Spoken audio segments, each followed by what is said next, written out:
오래전에 읽었던 리더스 다이제스트라고 하는 그 잡지책에 나오는 글이 좀 생각이 났습니다. 미국에서 있었던 실제적 사건인데, 한 여자 성도가 하루는 목사님을 찾아오십니다. 목사님하고 좀 상담을 좀 하고 싶다고.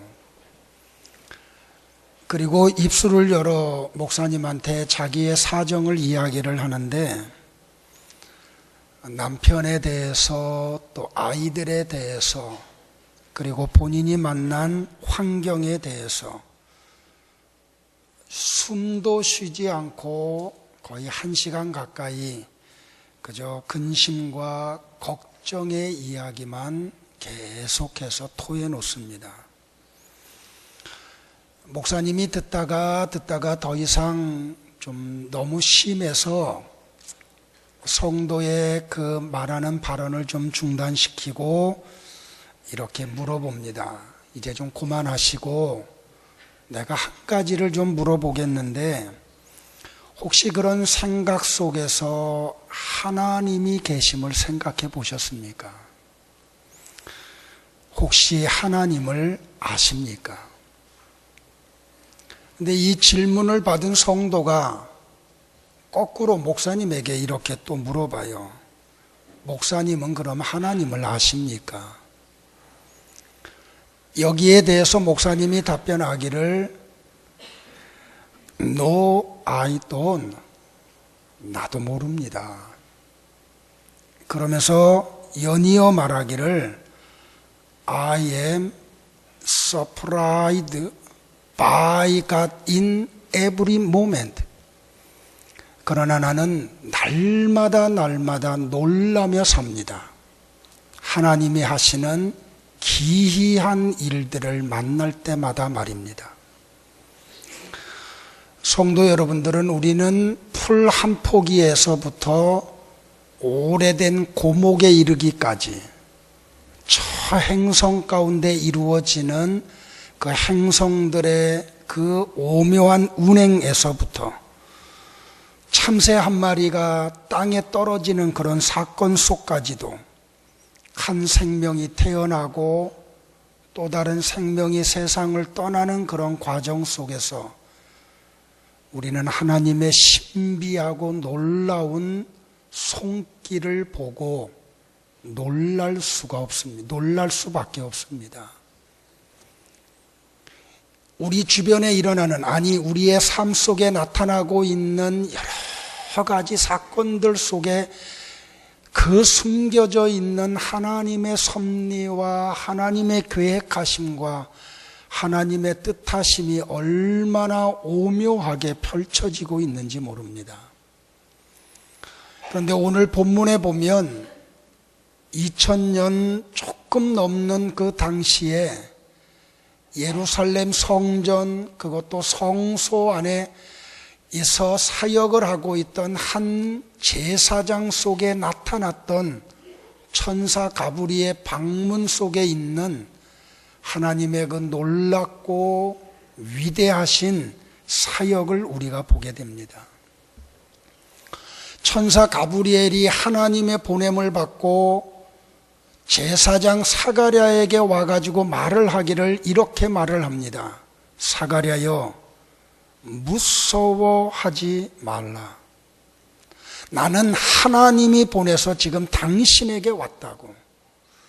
하나님께서 당신에게 너무너무 좋은 소식을 전하라고 왔다고.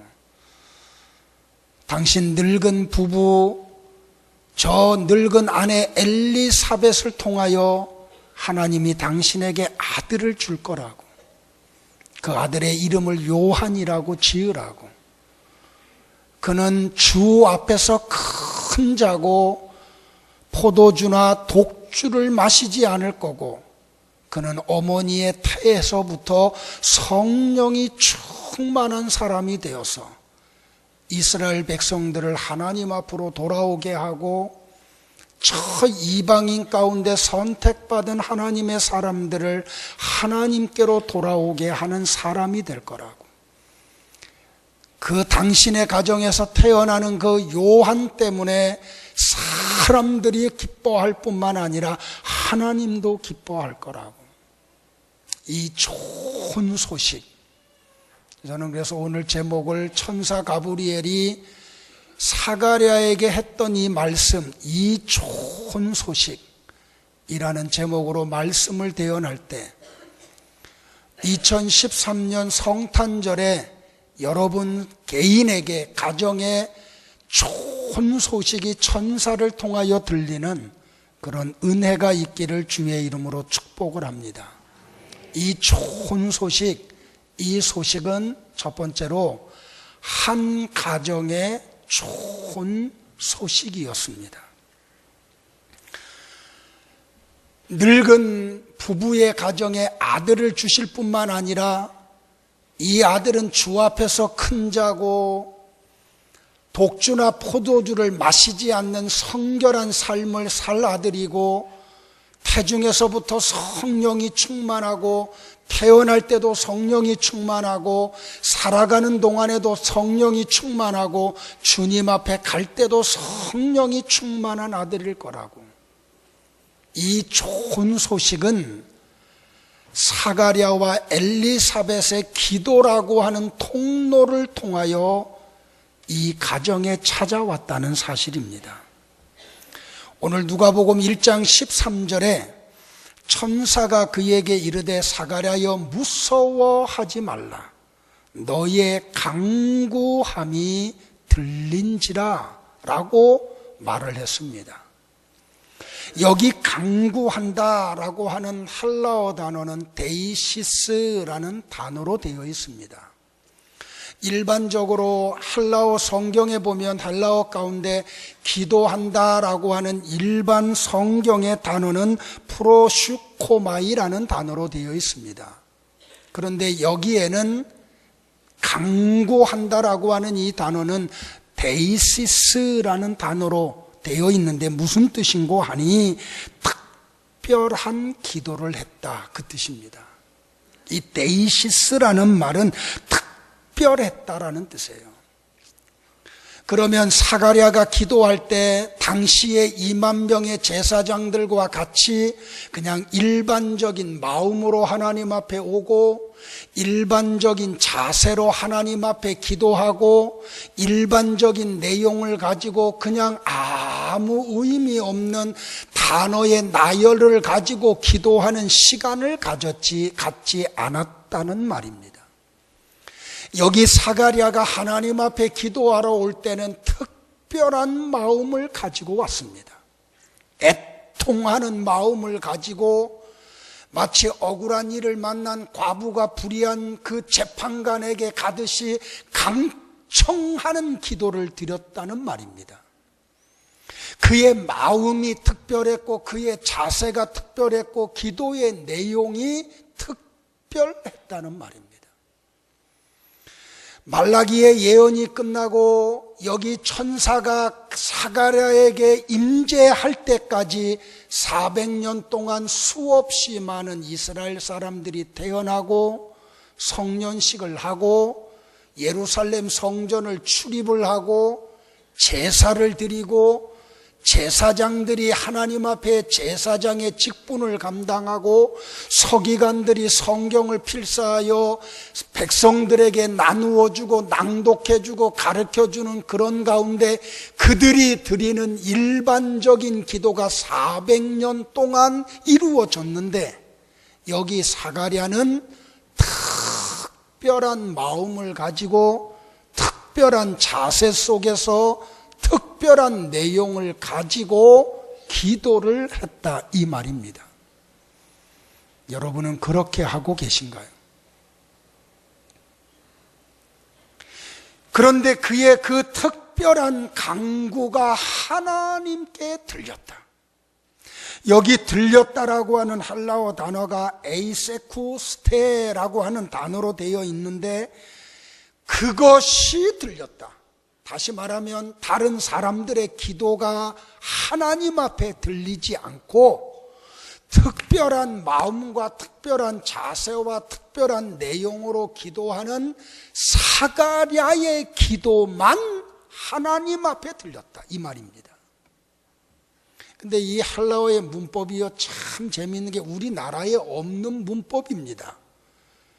그냥 그 형태를 얘기하면 우리가 복잡하니까 설명만 드리면, 과거에 사가랴가 드린 기도가 하나님 앞에 들렸고, 지금 드리고 있는 기도도 하나님 앞에 들렸다, 이 뜻입니다. 사랑하는 성도 여러분들, 그러면 여기 사가랴의 기도는 일회성을 띠고 있는 기도가 아니라는 말입니다. 그는 지속적으로 기도하는 삶을 살아왔다는 말입니다. 사가랴가 성소에서 하나님의 그 직무를 감당하면서 어떤 내용의 기도를 했는지 우리가 알 방법이 없습니다. 그러나 여기 천사가 방문하고 그에게 하는 말을 통해서 유추해 볼 때 아마도 사가랴는 두 가지의 기도 제목을 가지고 기도했으리라고 생각이 듭니다. 하나는, 하나님, 우리 가정에 자식을 좀 주옵소서, 아들을 좀 주옵소서. 그리고 또 다른 기도의 제목 하나는, 하나님, 2000여 년 전부터 하나님이 여러 선지자들을 보내셔서 여러 모양으로 예언했던 메시아의 도래가 내가 제사장의 직무를 하고 있는 이 시대에 이루어 달라고 기도했으리라고 생각을 합니다. 이 내용이 특별했습니다. 하나님이 이 기도를 들으시고 천사 가브리엘을 보내어 그 기도에 대한 응답의 선포를 합니다. 사가랴야, 네 아내 늙은 엘리사벳이 네게 아들을 낳아 줄 것이라.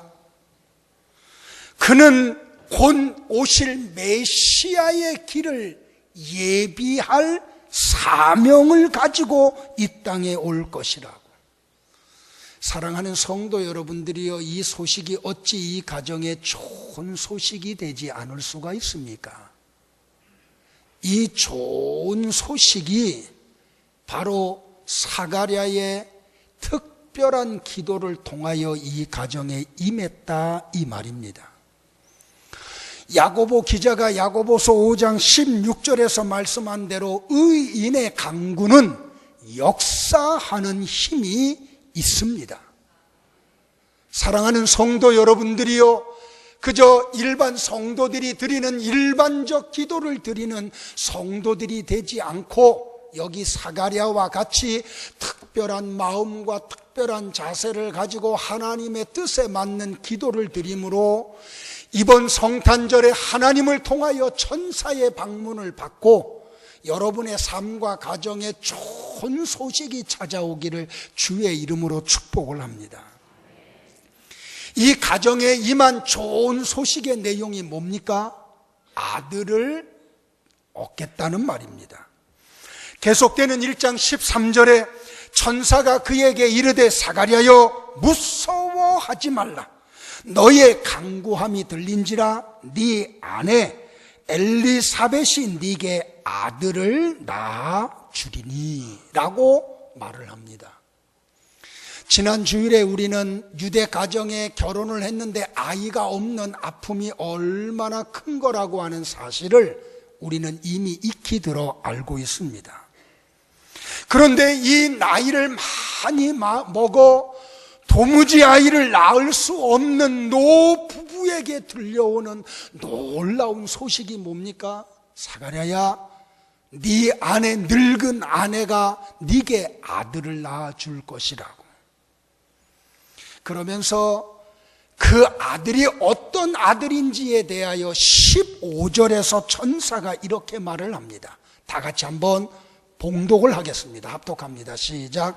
이는 그가 주 앞에서 큰 자가 되며 포도주나 마시지 아니하며 모태로부터 성령에 충만 충만함을 받아라고 말을 했습니다. 성도 여러분들, 지난 주간에 참 기쁜 소식을 들었습니다. 우리 교회에 노총각 권찰님이 한 분이 계신데 예배가 끝나고 난 다음에 내 방에 노크를 합니다. 그래서 들어오라 그랬더니 혼자 들어오는 게 아니라 웬 이상한 게 아니라 아리따운 아가씨 한 명을 데리고 옵니다. 누구냐 그랬더니 사귀는 교제하는 처자라 이겁니다. 그럼 내년 3월에 결혼한다 이겁니다. 그러면서 하는 말이 이런 말을 합니다. 목사님, 이제야 내가 부모님에게 효도합니다. 그러니까 자녀가 태어나서 정년기가 되어서 짝을 만나고 가정을 이루는 건 이거는 효도입니다. 근데 가정을 이루고 난 다음에 그 다음에 또 자녀를 낳아야 그게 또 효도하는 겁니다. 그런데 여러분들 자녀를 낳았는데 그 자녀 때문에 기뻐하고 그 자녀 때문에 즐거워야 되고 그 자녀 때문에 행복해야 되는데 이 시대의 자녀 때문에 눈물 흘리는 부모들이 얼마나 많은지 몰라요. 그런데 오늘 이 가정에 아들을 낳을 건데 그 아들에 대하여 3가지 축복을 합니다. 하나는 네 가정에 태어나는 아들은 주 앞에서 큰 자가 될 거라고. 여기 큰이라고 하는 헬라어 단어가 메가스라는 단어입니다.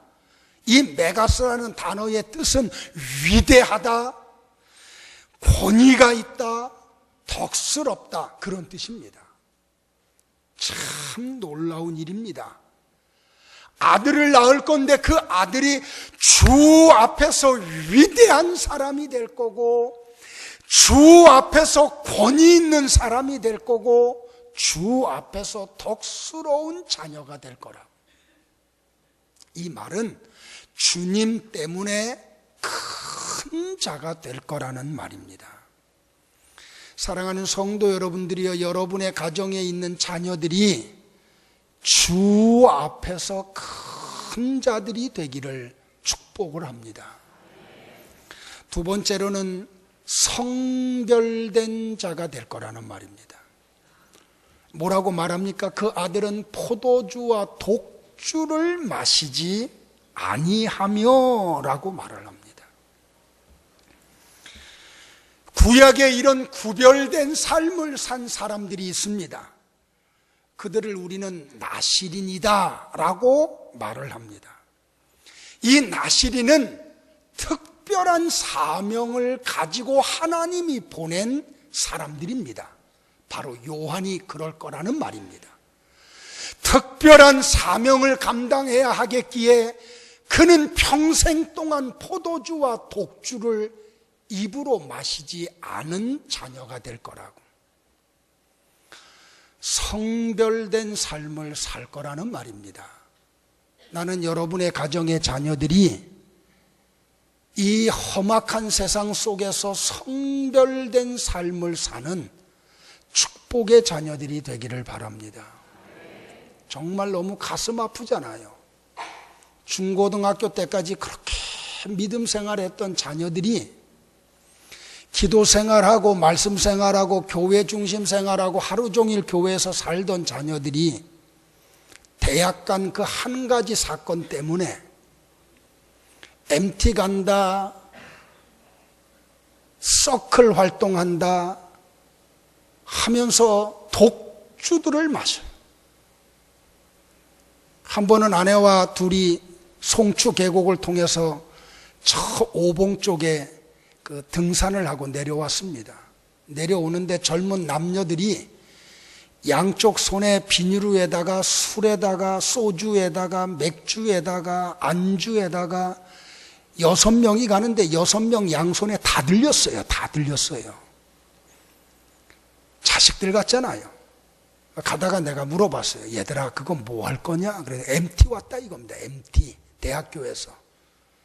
근데 MT 파티하러 가져간다 이겁니다. 제가 그랬어요. 조금만 마셔라. 그 남자애들 여자애들 할 것 없이 같이 뭐 섞는데요. 휙 하면 이렇게 돌아간대요. 제가 해본 게 아니라 텔레비에서 봤어요. 포도주와 독주 속에서 살아간다 이겁니다. 뭐라고 말합니까? 성령이 충만한데 모태로부터 성령이 충만할 거라.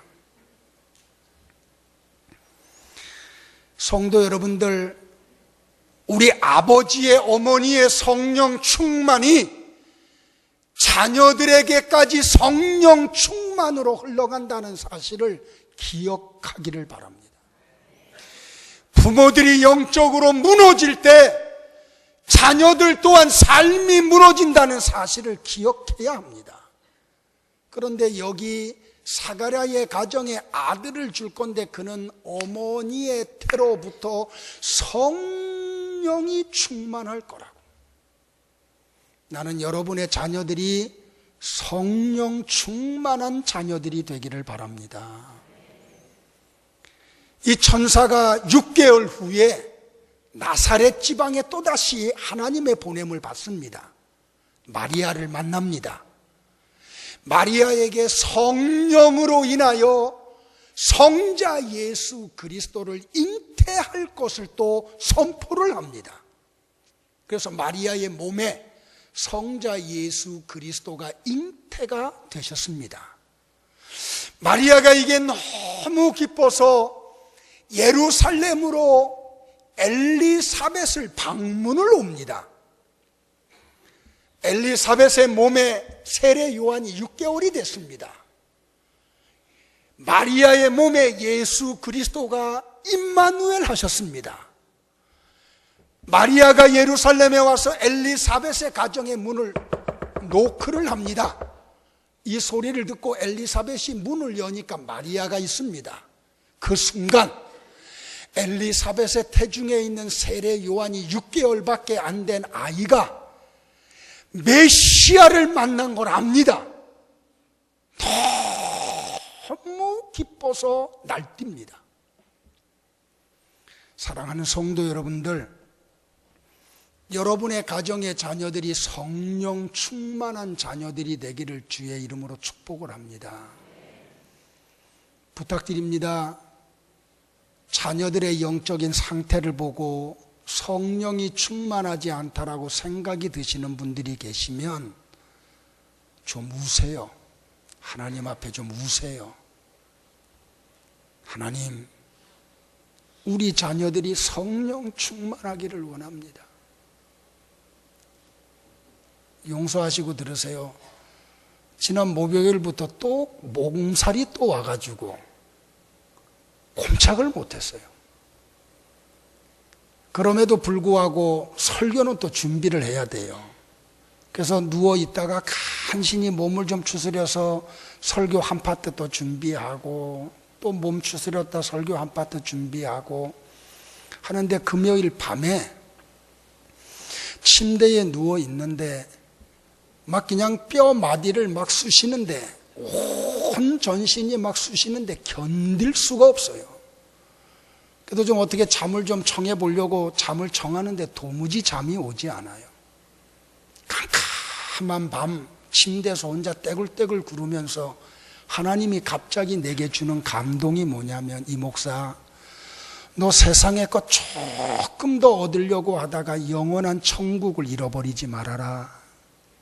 이 목사, 너 세상의 것 조금 명예 좀 얻겠다고 하다가 천국의 상급 잃어버리는 어리석은 길을 걸어가지 말아라. 제가요, 침대에서 눈물 뚝뚝뚝뚝 흘리면서 하나님 앞에 드린 기도예요. 하나님, 천국 잃어버리지 않게 해 주옵소서. 천국 잃어버리지 않게 해 주옵소서. 우리가 아이들 성적 조금 올라가면 막 부모들이 기뻐합니다. 안 하던 음식이 막 밥상에 올라옵니다. 그런데 영적인 것 조금 무너지면 그것 때문에 안타까워하지를 않아요. 사랑하는 성도 여러분들, 그래서 제가 이 설교를 준비하면서 잠시 컴퓨터 앞에서 자판 두들기는 걸 멈추고 이런 기도를 드렸어요. 하나님, 우리 교회에 있는 성도들의 가정에 있는 자녀들이 주 앞에서 다 큰 자들이 되게 해주시고, 저들이 이 세상에 유혹이 많은 세상에 살아가면서 저들의 입에 포도주나 독주를 대시 않게 하여 주시고, 하나님, 저들이 성령 충만한 자들이 다 되게 하여 주옵소서.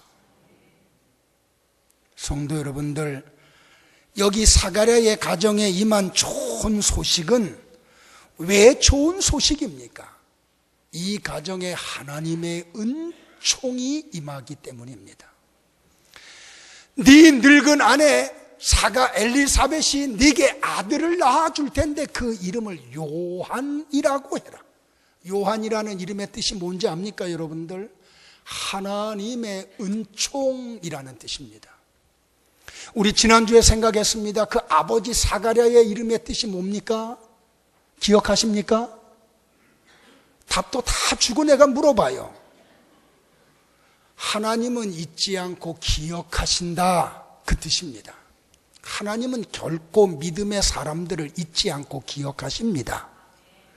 성도들의 그 특별하게 부르짖는 기도를 하나님이 기억하십니다.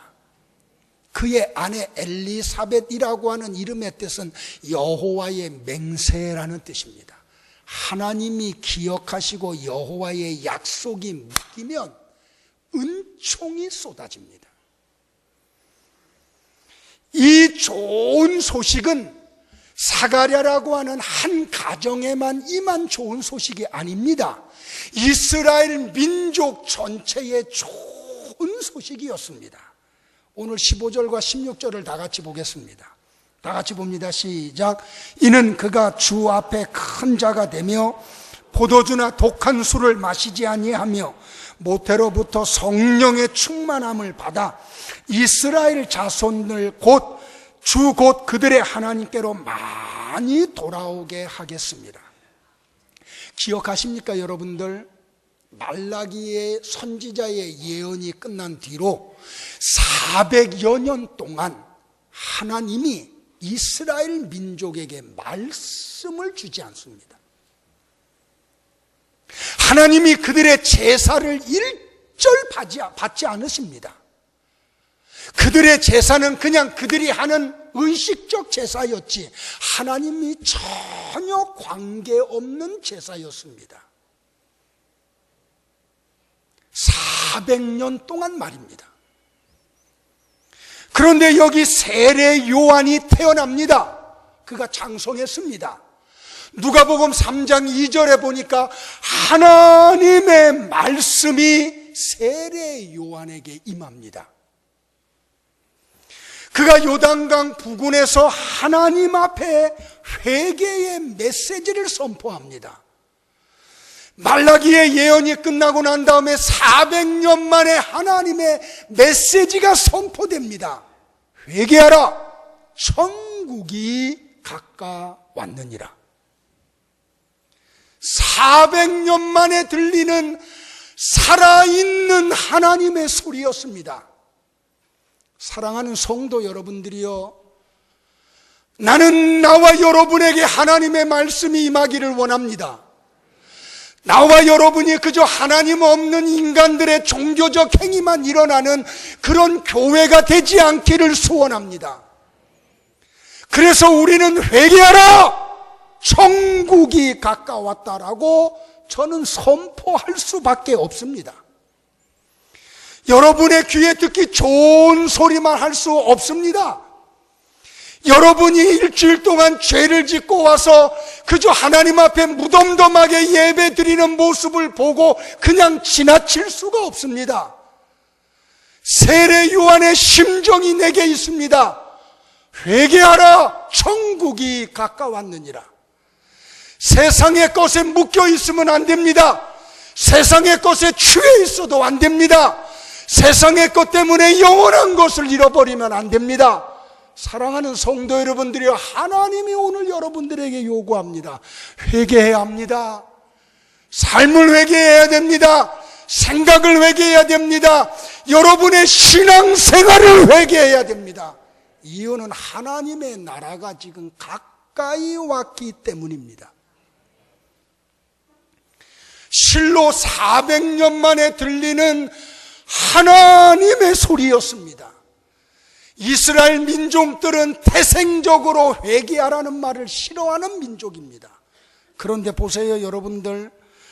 회개하라, 천국이 가까웠다는 이 세례 요한을 통한 하나님의 메시지의 선포 앞에 어떤 반응이 일어납니까? 마태복음 3장 3절, 5절과 6절에 보니까 이런 역사가 일어납니다. 다 같이 한번 고백할까요? 시작. 이때에 예루살렘과 온 유대와 요단강 사방에서 다 그에게 나와 자기들의 죄를 자복하고 요단강에서 그에게 세례를 받더니, 할렐루야. 제가요, 이 설교를 준비하면서요, 말라기의 예언이 끝나고 세례 요한의 이 메시지의 선포가 이루어질 때까지 과연 이스라엘 민족 속에서 몇 명이나 구원을 받았을까?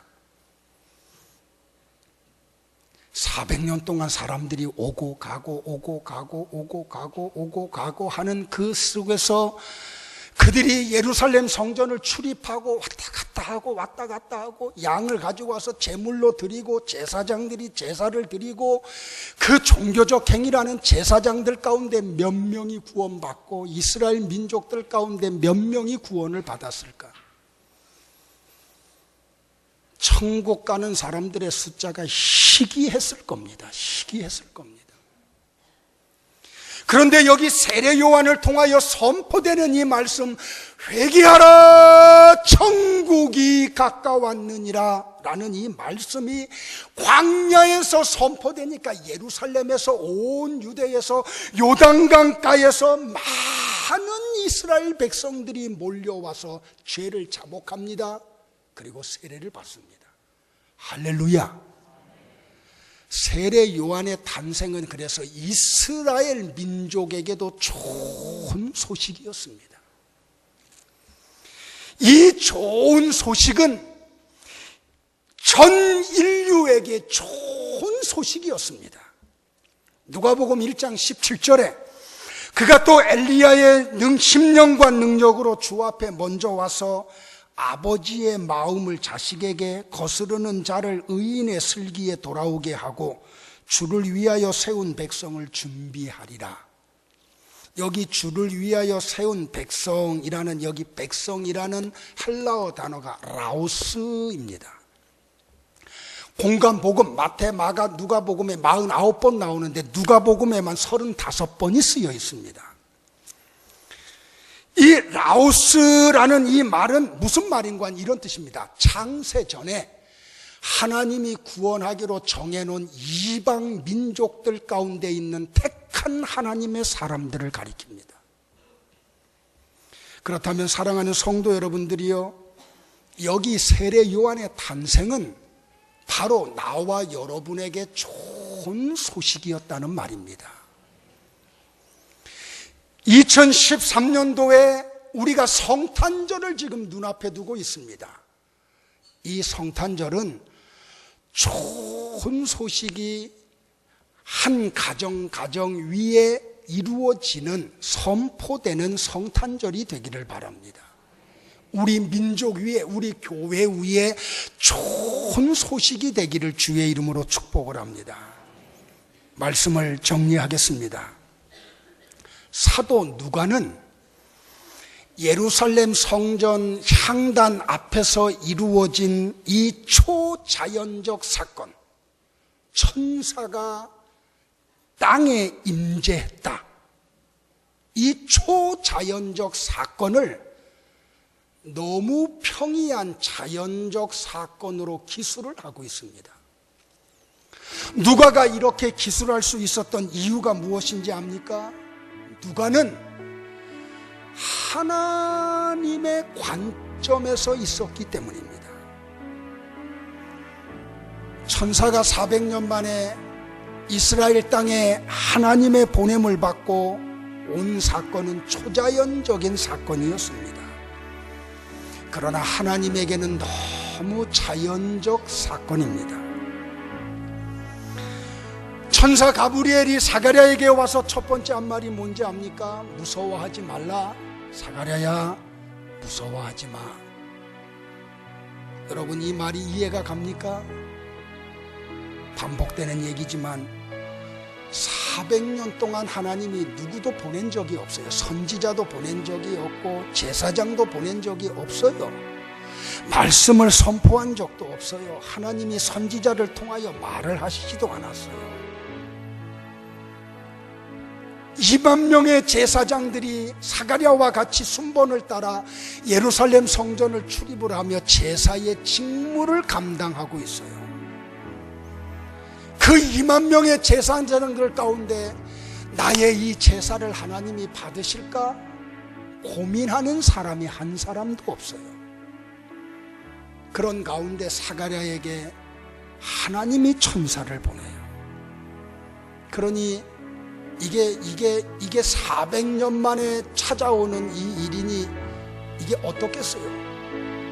그러니까 가브리엘이 무서워하지 마. 사가랴 제사장 무서워하지 마. 그리고 아이를 가질 수 있는 희망을 다 잃어버린 그 늙은 제사장에게 당신 나이 많이 먹은 아내를 통하여 하나님의 아들을 줄 거라고 이름을 요한이라고 지으라고, 그는 주 앞에서 큰 자고 포도주나 독주를 입에 대지 않을 자고, 그리고 그는 정말로 하나님이 기뻐하는 자라고, 성령이 충만한 자라고, 이스라엘 많은 백성들을 주에게로 돌아오고 주의 백성들을 주에게로 돌아오게 할 거라고, 그 사람 때문에 사람들이 기뻐하고 하나님이 기뻐할 거라고. 사랑하는 성도 여러분들, 이 천사의 말 앞에 사가랴가 뭐라고 말합니까? 내가 그것을 어떻게 합니까? 나도 늙고 내 아내도 나이를 많이 먹었는데 그게 어떻게 그렇게 이루어집니까? 사가랴의 이 말 앞에 하나님이 그에게 표징을 보여주십니다. 사가랴가 임신되고 세례 요한이 임신되고 태어날 때까지 사가랴의 귀를 하나님이 막아버리십니다. 하나님이 사가랴의 입을 봉해버리십니다. 9달 동안 사가랴는 인간의 어떤 소리도 듣지를 못합니다. 인간의 언어를 가지고 그 누구와도 대화를 나누지를 못합니다. 9달 동안 그는 하나님하고만 교제를 합니다. 하나님하고만 대화를 나눕니다. 인간의 세계 속에서 발을 디디고 같이 신음을 하고 호흡을 하고 살아가지만 그는 인간들하고는 대화가 이루어지지 않습니다. 하나님이 그를 귀를 막으시고 그의 입을 막으셨기 때문입니다. 9달 동안 하나님과의 교제만 이루어지다가 마침내 아들이 태어나는 순간 하나님이 그의 귀를 열으시고 그의 입을 열으십니다. 하나님과 9달 동안 교제하다가 입이 열리고 귀가 열리는 순간 그가 입을 열어 첫 번째로 한 게 뭔지 압니까? 하나님을 찬양하는 일을 합니다. 그 내용이 누가복음 1장 68절로부터 79절까지 있습니다. 우리 같이 사가랴의 심정을 가지고 하나님의 성호를 찬양할 텐데 그냥 하면 안 됩니다. 좀 우리가 머릿속으로 9달 동안, 하루가 아닙니다. 한 달이 아닙니다. 9달 동안 인간들과 같이 우리가 어울리고 있지만 아무 소리도 듣지 못하고 아무 말도 못하고 하나님과만 교제하다가 그 입과 귀를 닫으셨던 하나님이 그의 입을, 그의 귀를 여는 순간 9달 동안 교제했던 하나님을 향한 드렸던 찬양이 이 내용입니다. 우리 같이 사가랴의 심정을 가지고 하나님의 성호를 같이 찬양하겠습니다. 같이 고백합니다. 시작. 다시요. 다시 다 해야 됩니다. 한 분도 빠지지 말고요. 다 같이요. 시작. 주 이스라엘의 하나님은 찬양을 받으실 분이시다. 주께서 백성들을 돌보시며 구원을 베푸셨다. 하나님의 종 다윗의 집에서 우리를 위한 구원의 뿔을 드셨다. 옛날 거룩한 예언자의 입으로 말씀하셨다. 우리를 원수에게서 구원하시고 우리를 미워하는 모든 사람의 손에서 건져내셨다. 주님께서 우리 조상에게 자비를 베푸시고 거룩한 언약을 기억하셨다. 이것은 우리에게 주시려고 우리 조상 아브라함에게 하신 맹세다. 우리를 원수들의 손에서 구원하셔서 두려움 없이 주님을 섬기게 하셨고 평생 동안 주님 앞에서 거룩하고 의롭게 살아가게 하셨다. 아기야, 너는 가장 높으신 분의 예언자로 불릴 것이다. 네가 주님보다 앞서가며 주님의 길을 준비할 것이다. 백성들에게 죄를 용서받는 구원의 지식을 줄 것이다. 우리 하나님의 사랑과 자비로 인하여 떠오른 태양이 높은 곳에서 어둠과 죽음의 그늘에 앉은 우리에게 빛을 비추일 것이다. 그래서 우리의 발을 평화의 길로 인도할 것이다. 아멘. 사랑하는 성도 여러분들, 한 가정의 좋은 소식이었던 세례 요한의 탄생, 이스라엘 민족 전체를 위해서 좋은 소식이었던 세례 요한의 탄생, 아니 전 인류를 위하여 좋은 소식이었던 세례 요한의 탄생은 다음 주부터 우리가 묵상할 예수 그리스도의 탄생을 예고하는 예고편입니다. 결코 세례 요한은 주연이 아니에요. 그는 조연입니다. 이렇게 위대한 사역을 했음에도 불구하고 나와 여러분의 무대에서 주연인 분은 예수 그리스도 한 분밖에는 없습니다. 우리 다음 주부터 성탄절에 이르기까지 계속되는 누가복음을 통하여 우리는 예수 그리스도의 탄생회를 추적해 갈 거예요. 이번 성탄절날 여러분의 가정에 천사의 방문이 이루어지는 정말 은혜롭고 정말 기쁘고 정말 즐거운 성탄절이 되기를 주의 이름으로 축복을 합니다. 기도하겠습니다.